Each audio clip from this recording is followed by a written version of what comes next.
Please welcome Doe. Oh, I got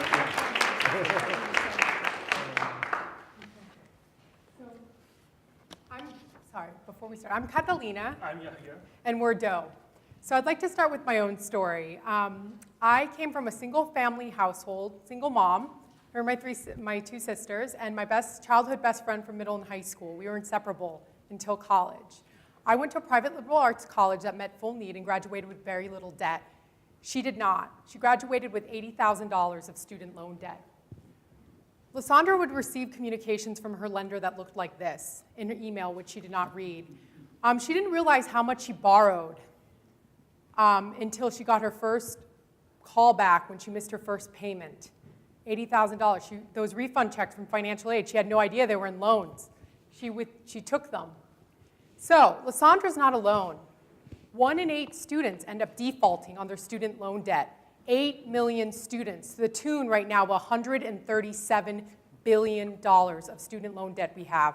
We pay $38, us taxpayers, to collect on every $1 of debt.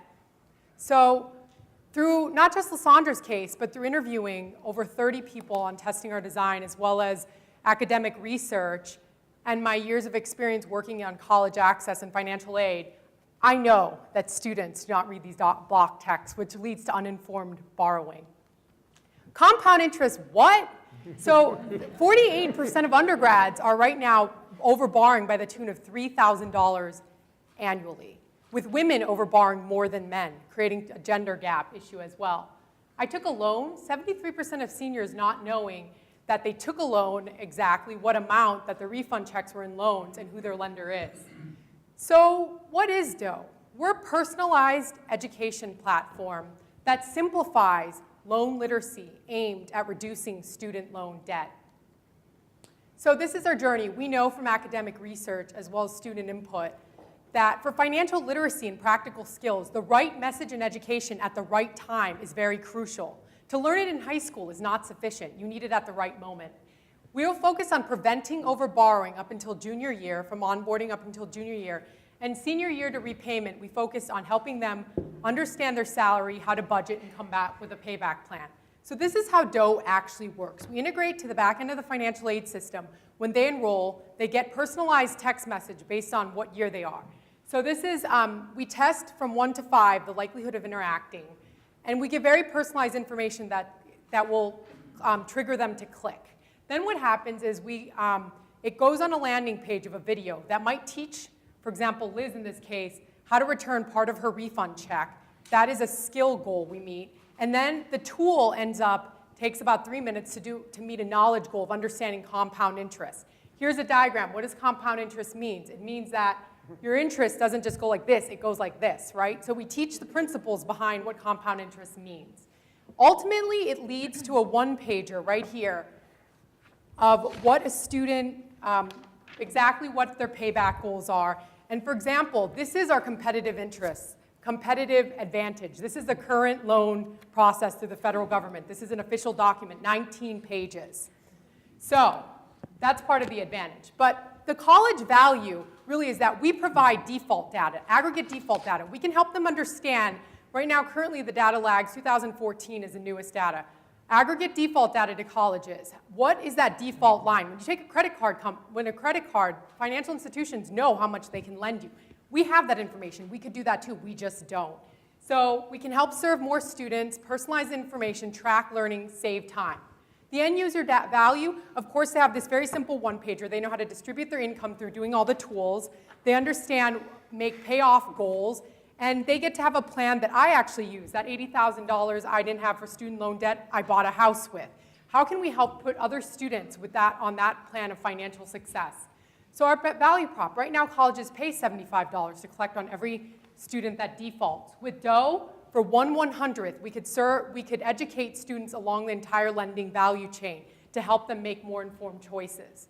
With Washtenaw specifically, over 1 in 5 students are in default, with 40 students going into default additional every year over the last 6 years. So what Doe hopes to do is plug that default of those 40 students, plus lower their default rate closer to national average, And the cost of not doing this is $30,000 to Washtenaw, plus the risk of losing federal funding, which they're required to do something to reduce their default rate by the Higher Education Act. So we break even by serving approximately 40 colleges. That's about 400,000 students we break even. That could be our impact by 2022.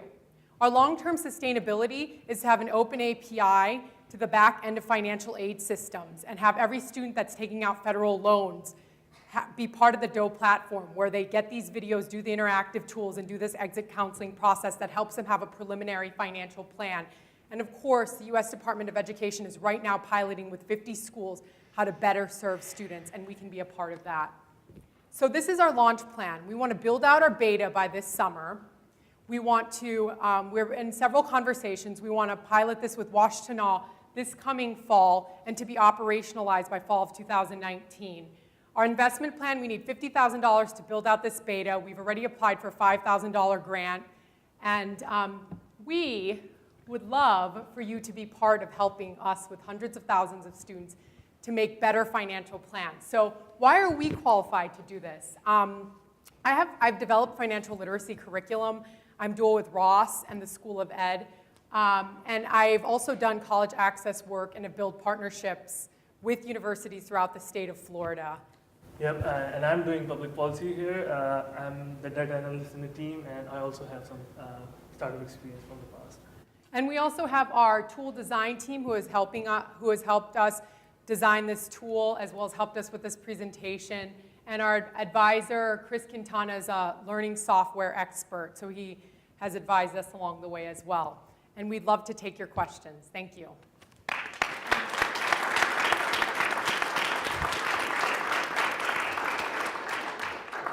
Catalina, thanks, great presentation. And I often say that student debt might be the next mortgage crisis. And so I'm also aware with 3 kids that are going to have to go to school someday.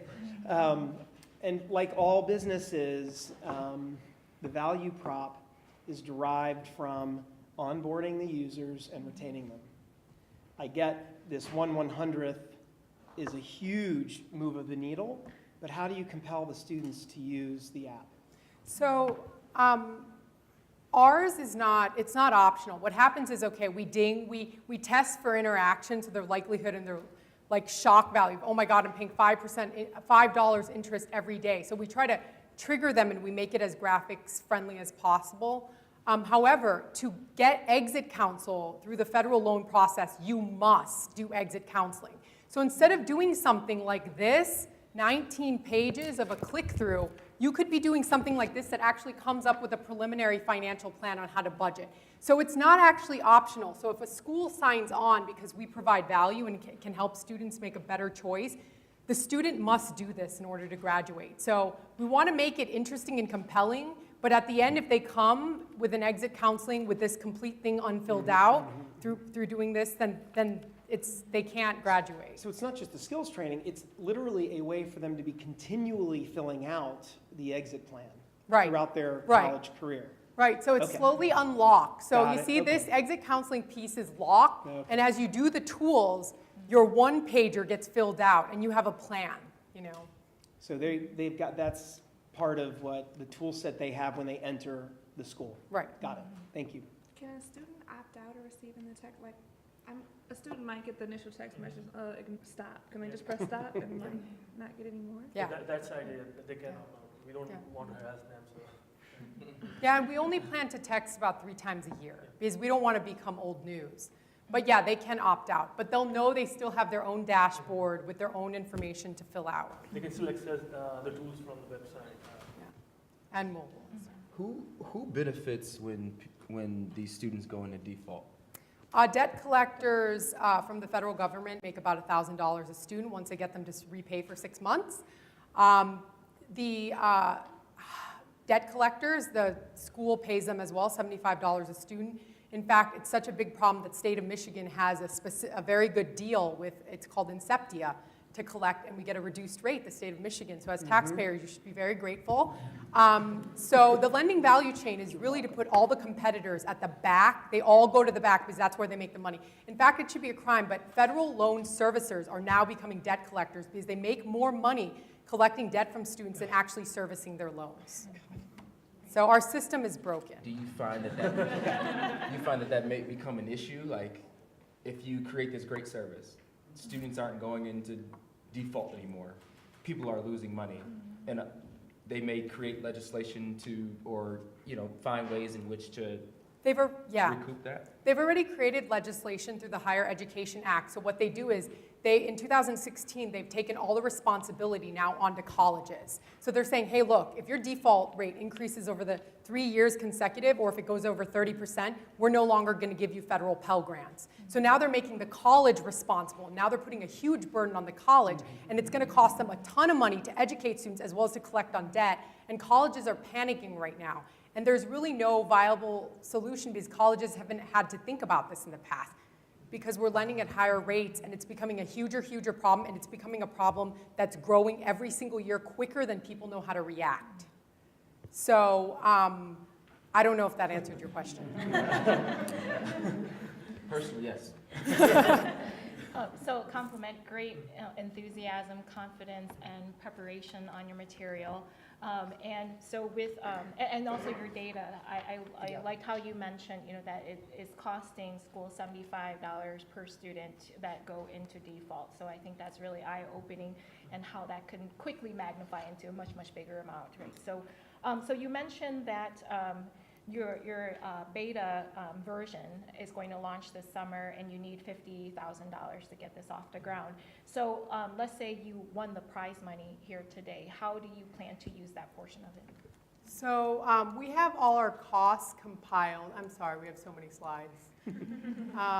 We have all our costs compiled here, but I'll let him take that because he's dealing with all the technology. So with the 10,000, if you win right now, so we'll hire an engineer, software engineer with that, and I also have some expertise with the software things, but our goal is to achieve 50,000, and for that we will be working around with more people to get grants, and maybe we would want to include someone for informal equity or loan. But with the given money, we'll start with an engineer, and we'll first make a web portal. And the technological part is not that expensive, it's more labor intensive. So if you can see that we work around, like it would only cost around like 2,000 for the software and technology. And with the labor thing, for a while I can pitch in myself as far as I can do with my skills, and we'll hire some help along. Yep. From mostly abroad, from Pakistan, his country, where we could get a lot more labor hours. So your first goal is to build a platform. Yes. So we have a lot of the design, we have a lot of the learning goals, the tools. How do you assess, how do we make sure we're meeting those learning goals, objectives, a curriculum piece, we have all that. We have an idea of what it's going to look like, what it's going to feel like. We just need to build it out. You guys should look into Twilio. They help with like SMS and like communicating to your customers. Thank you. The 136 billion, was that the total student loan, or was that the total student default? That's a total student default. Our student loan in aggregate right now is about $1.2 trillion. That's what I thought. That number seemed low. And the default rate right now is at about 137 billion, with community colleges, 2 to 3 year colleges defaulting at a higher rate. In fact, the state of Michigan, we're at a 12.5% default rate as compared to the national average of 11.5. Okay. So there's very specific states and very specific types of schools we can target that are specifically experiencing this in a mass problem in terms of their budget line Will your pricing, this gets into the details, but will your pricing model contemplate what that number is? Like, so for example, what did Michigan pay in debt collection last year?